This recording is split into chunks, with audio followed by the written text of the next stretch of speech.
अनायसा ने डायरी खोली तो पहले ही वर्क पे पूरी फैमिली की तस्वीर थी। इसने पुरनफीस को गौर से देखा। इसे ये तस्वीर किसी तकरीब की लग रही थी।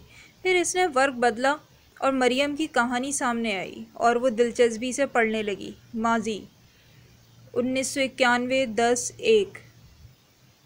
पूरी हवेली मेहमानों से भरी है। चारों सौ खुशबू का समा है। आज मैं मरियम जमाल राना अपने चचाजाद अरसम कमाल राना से मंगनी के रिश्ते में मुंसलिक होने जा रही हूँ। हाय रे मेरी प्यारी सी अनारकली, आज तो आपको आपके ख्वाबों का शहजादा सलीम मिल ही गया। 18 साला शहजादी ने मरियम को छेड़ा। शहजादी छोटी हो छोटी रहो, और वैसे भी तुम तो ऐसे कह रही हो जैसे आज ही मेरी शादी होने वाली है। मरियम ने इसे प्यार से डांटा। हाय काश आज आपकी शादी होती तो मैं तो खूब नाचना था, बल्कि पावरों की तरह न्यू न्यू करके वो डांस स्टेप करते हुए मरियम को बता रही थी। शर्म करो, अम्मी जान आ गई तो ना तुम्हारा सारा नाच निकाल कर रख देंगी। इसने शहजादी के डांस स्टेप की तरह उंगली घुमाई। ओह आपी, एक तो आप मुझे दो पल ढंग से खुश भी नहीं होने देती। आप तो जानती हैं ना मुझे नाचने का कितना शौक़ है। अच्छा अच्छा नाच लेना मेरी शादी पर। अभी जाओ और देखो मेहमान आ गए हैं। मरियम का मतलब अरसम की तरफ था। ओह तो अरसम भाई का इंतज़ार किया जा रहा है। इसने बत्तीसी निकाली। शहजादी अब तुमने और बकवास की ना तो जान लो तुम्हारी। मरियम ने इसे मारने के लिए अपने आसपास कोई चीज़ ढूंढने लगी। बस बस नाराज़ तो मत हो, जा रही हूँ। देखें वो मटक मटक कर चलते बाहर निकल गई। ओह शफीक, सब काम हो गया है? कुछ रह तो नहीं गया ना? कमाल साहब ने आवाज़ लगाई। नहीं साहब जी, सारे काम हो गए हैं, शफीक ने जवाब दिया। अकीला देखो ज़रा अरसम और राहिल कहाँ रह गए हैं? देर हो रही है, दुर्राना बेगम ने अकीला को आवाज़ लगाई। बेगम साहिबा, राहिल साहब जी तो किसी काम से अभी अभी बाहर निकले हैं और छोटे साहब जी अपने कमरे में हैं।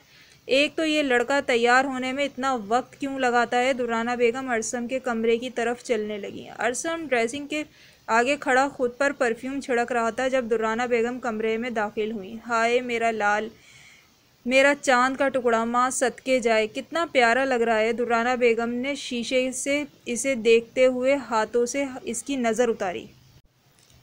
अरसम ने अपना रुख इनकी तरफ किया। घने काले बाल जो ऊपर की तरफ लटकाए गए थे, मोटी आंखें, दरमियाने साइज़ के होंठों के ऊपर बारीक काली मूछें जिनकी नोकें इसकी शख्सियत को दूना कर रही थीं। सफ़ेद लट्ठे का सूट और सियाह कड़कड़ी पहनने वो 26 साल का जवान बहुत पुरकशिश लग रहा था। अरे अम्मी आप क्यों आ गई? मैं निकल ही रहा था, अरसम ने अपनी मूँछों को बल देते हुए कहा।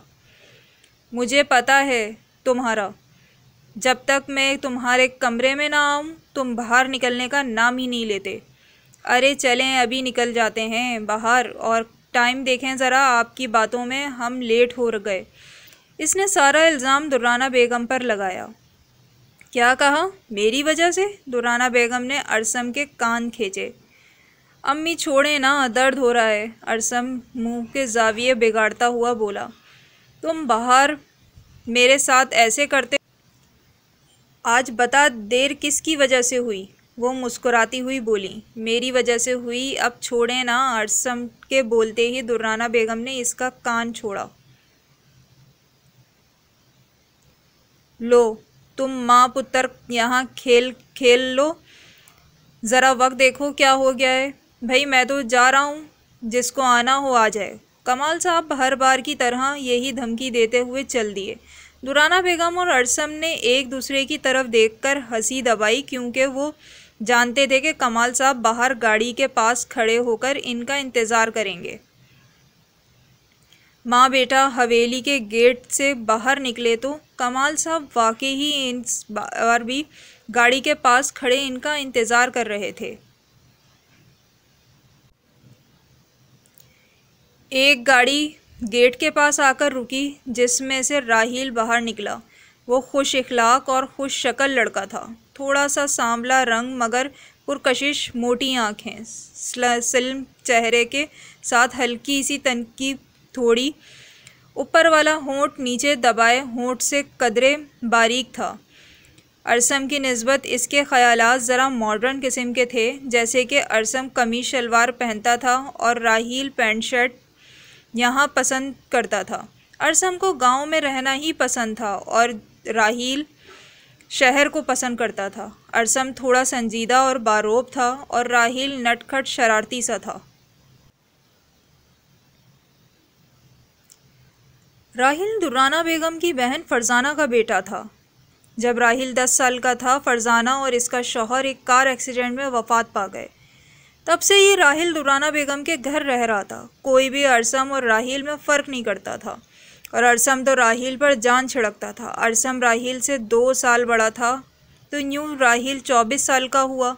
शुक्र कर तू भी आ गया, वरना आज तेरे बगैर ही मैंने अरसम की मंगनी कर देनी थी। कमाल साहब ने राहील को कहा। खालू जान, ज़रा अरसम भाई से तो पूछ लें, मेरे बगैर वो मंगनी कर भी लेंगे या नहीं। राहील अरसम की बगल में जाकर खड़ा हुआ। तू तो जान है मेरी, तेरे बगैर तो मैं खाना नहीं खाता, मंगनी तो दूर की बात है। अरसम ने राहील के बालों में हाथ फेरा। अरे भाई, क्या कर रहे हैं, इतना अच्छा हेयर स्टाइल ख़राब कर गए। राहील की बात पर अरसम मुस्कुराने लगा। हमेशा तुम दोनों की वजह से मुझे देर हो जाती है। अब बातें ख़त्म होंगी तो चलें, कमाल साहब ने तंज किया। हाँ हाँ, क्यों नहीं, राहील बोलता हुआ गाड़ी में बैठा और इसके साथ अरसम बैठ गया। कमाल साहब और दुर्राना बेगम अलग गाड़ी में बैठे और ड्राइवर ने गाड़ी स्टार्ट की। इनके पीछे खड़ी मेहमानों की 5 गाड़ियां भी स्टार्ट हुईं। हर बार की तरह कमाल आज भी आधा घंटा लेट हैं। जमाल साहब ने हाथ पे बंदी घड़ी पर टाइम देखते हुए कहा। ओहो राना साहब, आपको मालूम तो है ना कमाल भाई, आपकी तरह वक्त के पाबंद नहीं हैं। आते होंगे रास्ते में ही, सफ़िया बेगम बोली। मगर आज की बात और है, आज तो जल्दी आ जाता, बस अभी आ जाएगा। इसकी देखना कैसी खातिर तवाज़ुन करता हूँ। जमाल साहब ने अपनी मोटी लंबी मूँछों को बल दिया। तभी हवेली से कमाल साहब अपने ख़ानदान के साथ दाखिल हुए। मेरा भाई, जमाल साहब खुशी से बाजू फैलाते हुए इसकी तरफ बढ़े। सफ़िया बेगम ने अपनी हंसी दबाई, क्योंकि वो आज हर बार की तरह जमाल साहब का गुस्सा कमाल साहब को देखते ही ठंडा हो गया था। वैसे तो कमाल साहब जमाल साहब से बड़े थे, लेकिन इन दोनों की शादी एक ही दिन हुई थी। शादी के 1 साल बाद कमाल के घर अरसम पैदा हुआ और जमाल के घर 4 साल तक औलाद ना हुई और 5 साल बाद मरियम पैदा हुई, जिस वजह से वो अरसम से 4 साल छोटी थी। कहानी अभी जारी है। उर्दू नॉवेल्स को सब्सक्राइब करना ना भूलिएगा। वीडियो को शेयर करें और लाइक करें। बहुत शुक्रिया।